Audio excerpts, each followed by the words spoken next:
It's striking how a simple ceremony like that which takes place here this morning in the heart of London can exert such a hold on the nation's imagination. For over 90 years, the armistice of November the 11th, 1918, which ended the First World War, has been commemorated at the Cenotaph.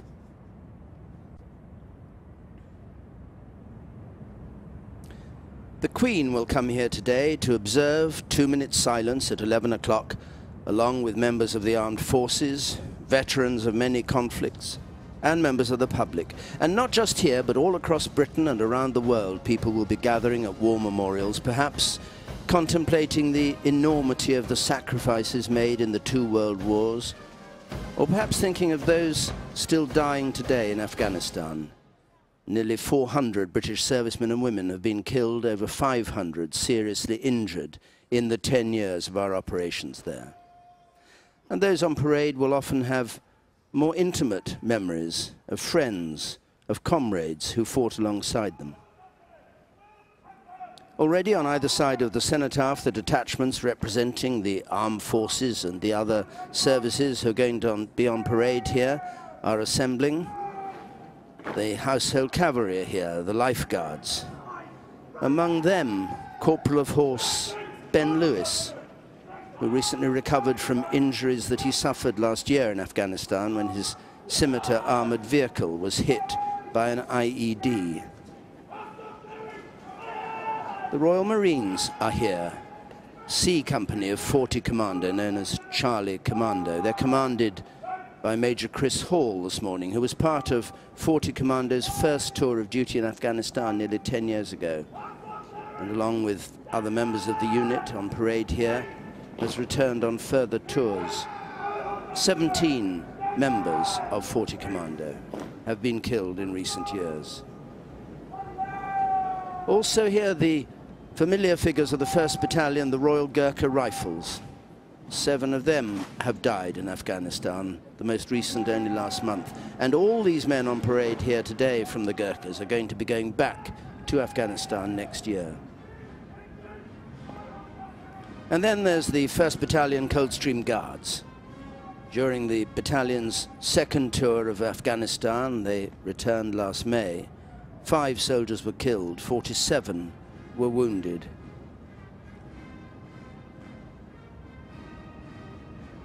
Near here, down by Westminster Abbey every year, a field of remembrance is laid out. Rows and rows of crosses are planted in memory of the dead. And there I met 2 of these Coldstream Guardsmen, themselves planting crosses. What will you be thinking of as you stand by the Cenotaph? I mean, first of all, it's a real privilege to be standing on the Cenotaph on Sunday, and I'll probably be giving a few thoughts to the Coldstreamers we lost both on Afghanistan last year and on the tour before that. The company group lost five killed in action and a number of seriously wounded as well. So be thinking about them, be thinking about their families as well. I never really lost anyone really close to me until I joined the army, so it was quite hard to deal with. But yeah, it does happen, so you just got to deal with it in your own way. The thoughts of the lads we lost, the memories that we've got of them, and that's what I'll be thinking about on the parade. Soldiers will tend to think back on their most recent operational experience. As I stand, I suspect, at the Cenotaph and look around, you will see all of the servicemen there with their minds back into whichever conflicts it is that they've been party to. So be it a world war, be it the Falkland Islands, be it Northern Ireland, be it Iraq, wherever, all of our minds will be back where we've come from. Probably 10 years ago, certainly before I joined the army, my generation, I think Remembrance Sunday was probably more about remembering grandfathers and great uncles and fathers that sort of trod in our footsteps before. And I think for a lot of us now, it's a far more personal experience. So we'll be thinking about friends and colleagues that we've lost along the way.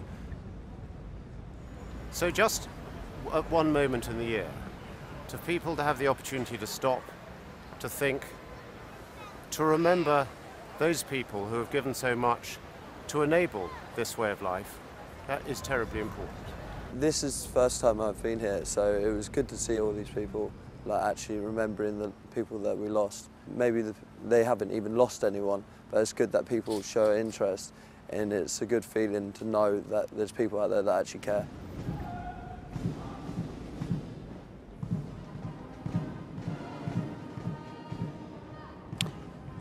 It's a beautiful morning here in London, and a good thing too for the thousands of veterans who've assembled here. Many of them now veterans of the Second World War, of course, quite elderly. No one left from World War I. And there they are, the familiar figures, the bright red caps, the military police. People who assemble each year with old comrades under the auspices of the Royal British Legion, but in groups, either by regiment or by ship or by which part of the Royal Air Force they were in, Bomber Command or Fighter Command, people representing charities, people representing places they've been to, battles they've fought, not just, of course, in the Second World War, but in all the wars since, in Korea, veterans from there, from the Falklands, from Iraq, from Afghanistan. And they treat this as a great moment, not just to remember the dead, but also to rejoin friends who they've fought with. Among the veterans, Ron Smith, who was a veteran of D-Day, where he was in a landing craft that carried 6 tanks, and it was hit just as it came up the beach, killing 4 men. He's talking now to Sophie Rayworth. Ron Smith, you have been part of the March Past very many times now. Have you kept count? Do you know how many times you've been here? Well, approximately 15, 16 times. And I keep coming here. The reason I come here is because I've seen people die in the Second World War, and 2 of them I knew very well, so I keep coming back here. It becomes I suppose, a habit, could you say, after a time. It's terribly humbling being here, though, isn't it? Oh, yes. Yeah, I find that. I know when I've finished, I can hardly talk. There's a lump in my throat, that sort of thing. But what is it that brings you back year after year after year like this? Well, it's exactly that. I still go to Portsmouth, to our local meeting, and we still do various ceremonies, etc., when it's called upon. And I just like being here with all these chaps. Do you remember anyone in particular when you're walking past the cenotaph? You're laying the wreath this year, aren't you? Yeah, a chap named Stephen Wright. I knew him very well, and he was taken to another landing craft as a crew member, and he died. The landing craft was sunk on D-Day. Yeah. And there's so much support here, isn't there? Oh yes. Yeah. I'm surprised it never seems to diminish. I suppose quite a lot of, I mean, I'm 87, nearly 87, and quite a lot of them still come here, you know. I don't know whether I'll make it next year. I'm not quite sure about that. I'm here as well with Richie Puttock. You serve with the Royal Marines. The thing that is so striking about standing here, there are so many people from so many different generations who've had very different experiences, yet are very united in many ways. Yeah, Sophie, that's very true. I mean, just looking along the line here, you can see service people that are still serving, going all the way back 60, 70 years ago. And there is that shared theme of hardship and experiences and things like that. And I've only just met Ron, and he already informs me that one of his favourite pastimes was getting Royal Marines wet. So there's already that banter and that shared experience which bonds us all together. Huge applause as more of the veterans line up here. A huge respect as well for all the people here today. It's very humbling for anyone that's served in the armed forces to see the public appreciation and the respect and admiration that the armed forces of this country are held in. Richie Puttock and Ron Smith, thank you very much, both of you. One of the lead columns there, St Dunstan's, who look after and try to rehabilitate those blinded in war. You can see the men carrying their white sticks who are leading one of the columns off. We're going to have, of course, the traditional music from the mass bands here today, the mass bands of the Guards Division, and the pipes and drums of the 1st Battalion Scots Guards are going to be playing the music. That's both stirring and sad, which leads us up to 11 o'clock. The pipes and drums have a military role. They're not just musicians. They also and primarily serve as armoured infantrymen. Last year they were operating in Afghanistan, and one of their drummers, Lance Corporal Monkhouse, was killed, and he was awarded a posthumous military cross. And the bandsmen and women can also volunteer for operations. Somewhere down there among them is a young piccolo player, Hazel Glide, who is just back from Kabul, where she was working as a driver in the infantry battle school. They prepare to play the music. They're under the baton of Colonel Graham Jones this morning, the Senior Director of Music of the Household, and they begin, as always, with Rule Britannia.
The mass bands now play Heart of Oak, The Minstrel Boy, and then Men of Harlech.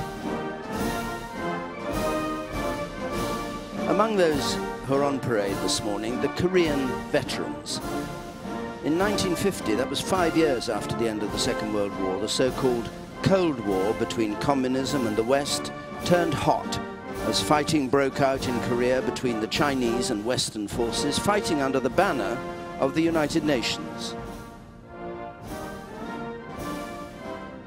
Tony Eagles and Sam Mercer were in their 20s when they were sent to fight in this country that they'd scarcely heard of. And now, 60 years later, they came back to their regimental chapel in Gloucester Cathedral, where friends and comrades who never returned are remembered.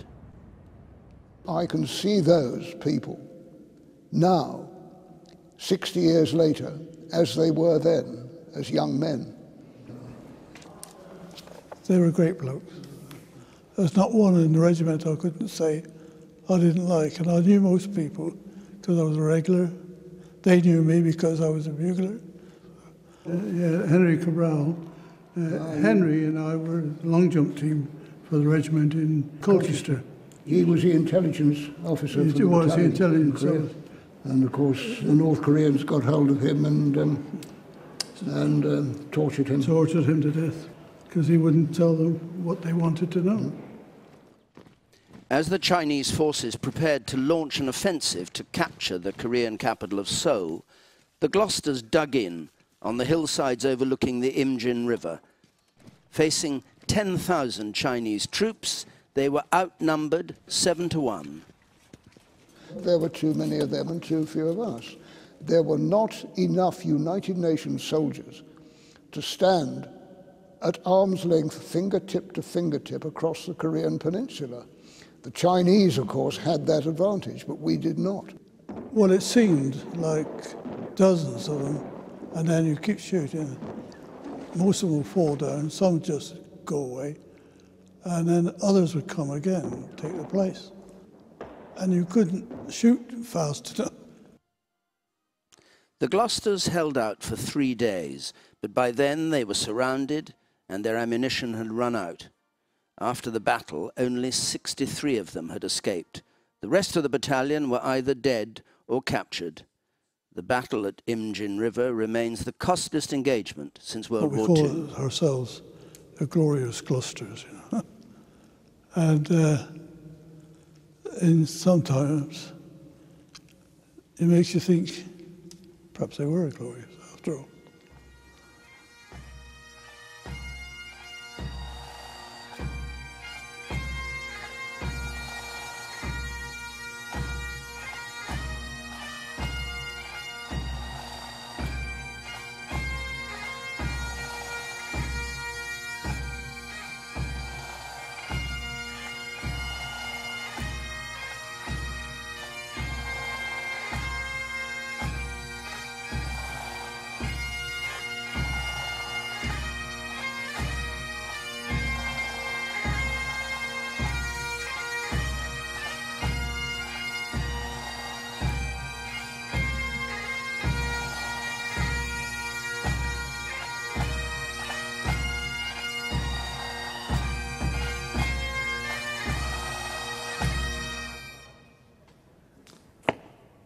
Pipes and drums with the Skyboat song.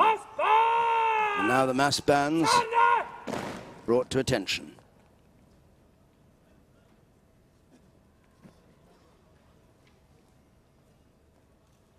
And the band will now play Isle of Beauty. We saw 40 Commando Royal Marine on parade here a moment ago. Last year, Paul Warren, who was a 23-year-old serving with 40 Commando, was fatally injured in Afghanistan. It left his family in Lancashire bereft. He was just like every other boy, always getting into mischief, accident prone, always in the wrong place, doing the wrong things, but always enjoying himself while he was doing it, because he always had a smile on his face. I could never tell him off. I think he was around 8 years old when he said, I would like to be a soldier. He didn't know what part of the military he wanted to be in, but he just knew that that's what he wanted to be. Paul joined the Marines in 2006. Getting his Green Beret was outstanding. As a family, we were so proud. Not just me and his mum, his brothers, cousins, uncles. A lot of them came to the passing out, and we were so proud. But we knew where he would be going, and that was Afghanistan. When he came back the first time, we thought, that's it, he's out of his system, he's done what he was going to do, he'll go and do other things within the Marines. Then he decided that he would like to go back. It was on the 21st of June, Monday, the day after Father's Day, and Paul had just rang us up on the Sunday, and he sounded really happy. Monday, me and my wife was just sat on the settee.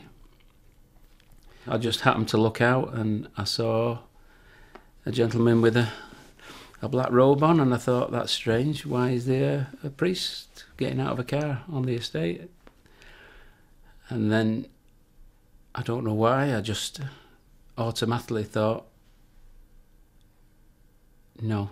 I just said no to myself, and as I said no, 2 Marines got out of the vehicle. Before they said anything, I knew Paul had been killed.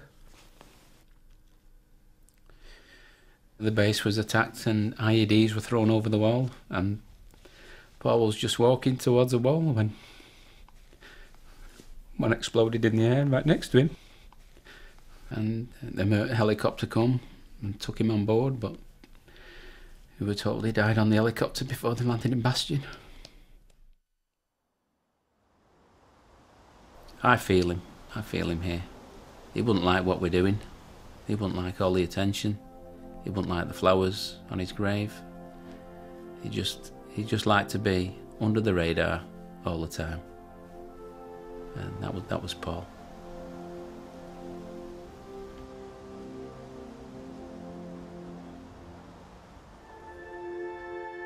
His Green Beret is one of the cherished things I have, because that's what he was wearing when he was out there, and I just get a feeling that if we've got it, we have definitely got part of Paul with us.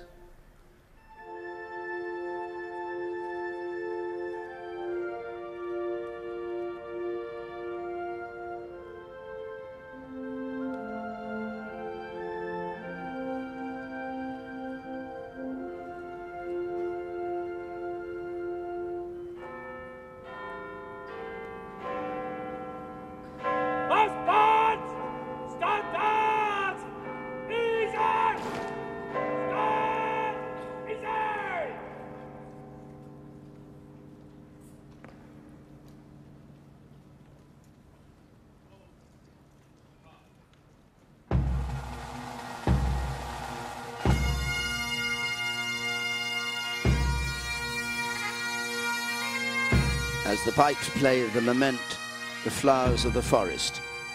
A moment to remember those who've died on operations since last Remembrance Sunday.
The mass bands will now play one of the most haunting of melodies from in Elgar's Enigma Variations, Nimrod, the Hunter.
And now, Henry Purcell's opera, Dido and Aeneas, Dido's lament, when I am laid in earth, remember me, but forget my fate.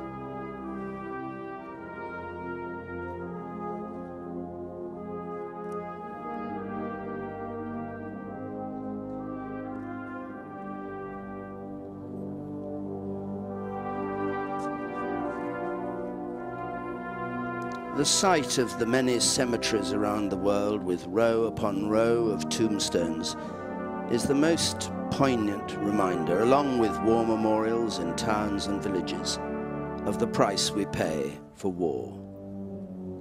These words were written by a poet contemplating the names on the memorial in his local park. We are your silent neighbors, those who you may read about but never see, the war dead listed in the park upon the granite memorial, the now ever silent centuries.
Led by the cross-bearer, the children and gentlemen of the Chapel Royal come out to take their place by the cenotaph, with the Sergeant of the Vestry, the Chaplain General to Her Majesty's Land Forces, and the Bishop of London, Dean of the Chapel Royal. In front of him, the Sub-Dean, William Scott.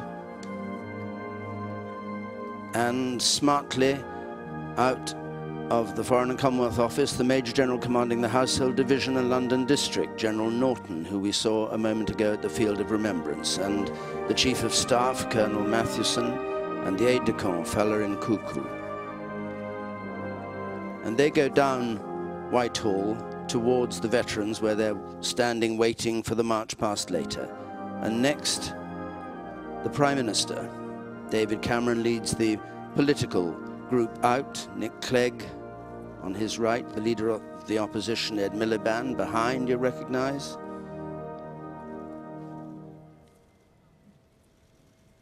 They turn to their left and line up with their wreaths. The Foreign and Commonwealth officer there, Gordon Brown, just briefly seen there, other ministers, and the Speaker of the House of Commons among them.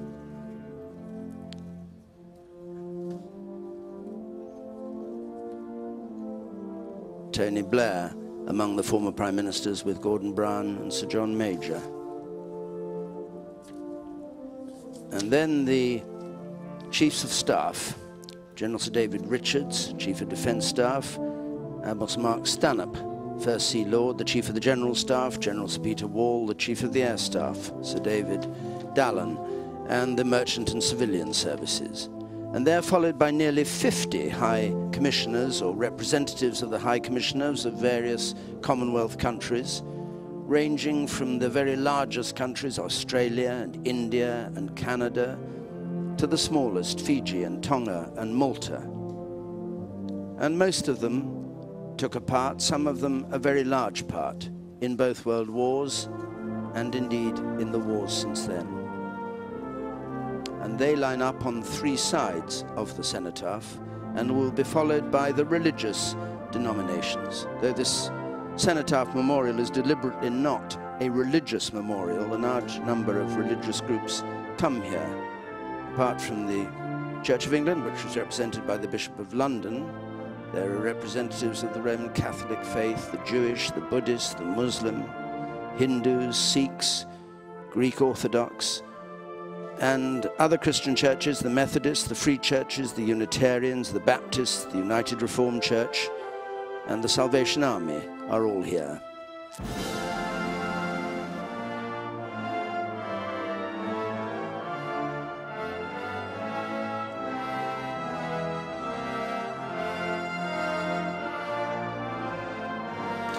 On the balcony, members of the Royal Family Watch. On the left there, the Duchess of Cornwall, and on the right, the new Duchess of Cambridge, Catherine Middleton, who this year married Prince William. The Countess of Wessex, married to Prince Edward beside her, and Timothy Lawrence, married to the Princess Royal. They stand here and observe.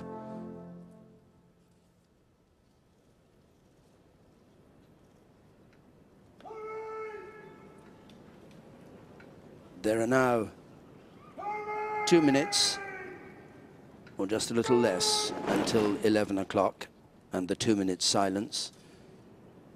The parade is brought to attention and we await the arrival of the royal party led by the Queen.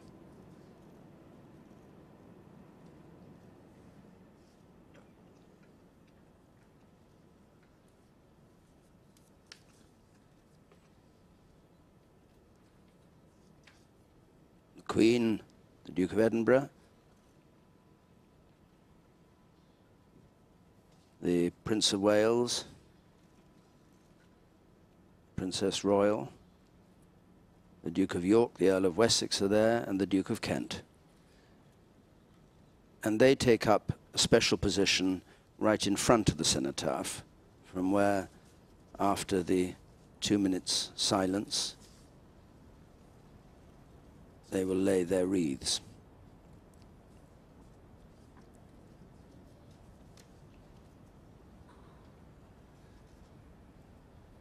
As 11 o'clock strikes, the Royal Horse Artillery will fire one round of a gun at the beginning and then at the end of the 2 minutes.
Her Majesty the Queen will now lay her wreath, the first of those laid by the royal party.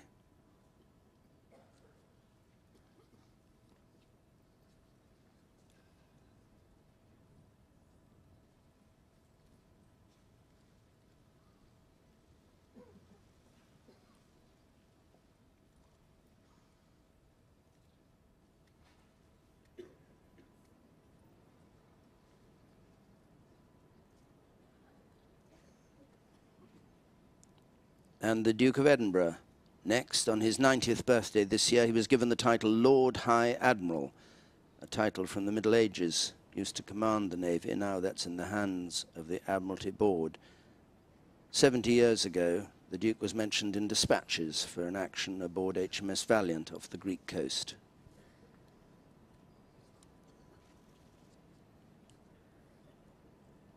He's followed by the Prince of Wales in the uniform of a general in the army. He's been much involved this year in visiting injured soldiers and acting as a patron of a number of service charities as well. His wreath with the Prince of Wales feathers on it.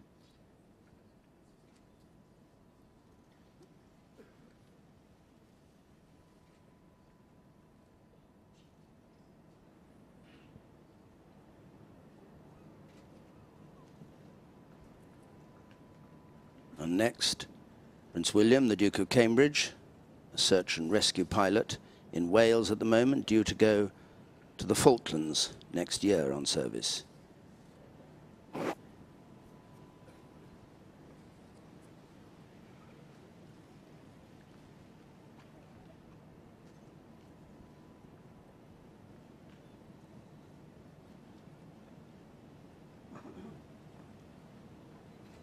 And he's followed by Prince Andrew, the Duke of York, who was a helicopter pilot, served in the Falklands War, is Colonel-in-Chief of a number of regiments and Commodore-in-Chief of the Fleet Air Arm.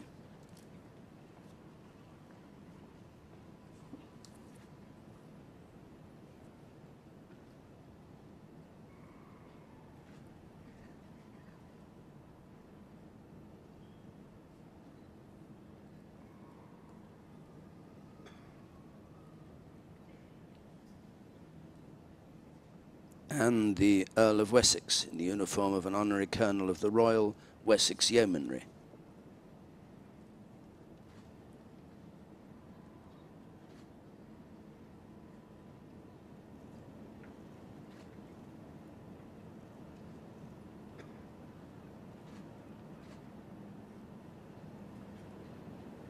He'll be followed by the Princess Royal in the uniform of a Vice Admiral. She's Colonel-in-Chief of a number of regiments. Last month, she was at the ceremony where Wootton Bassett was renamed Royal Wootton Bassett in honor of all those dead who they had welcomed home as heroes.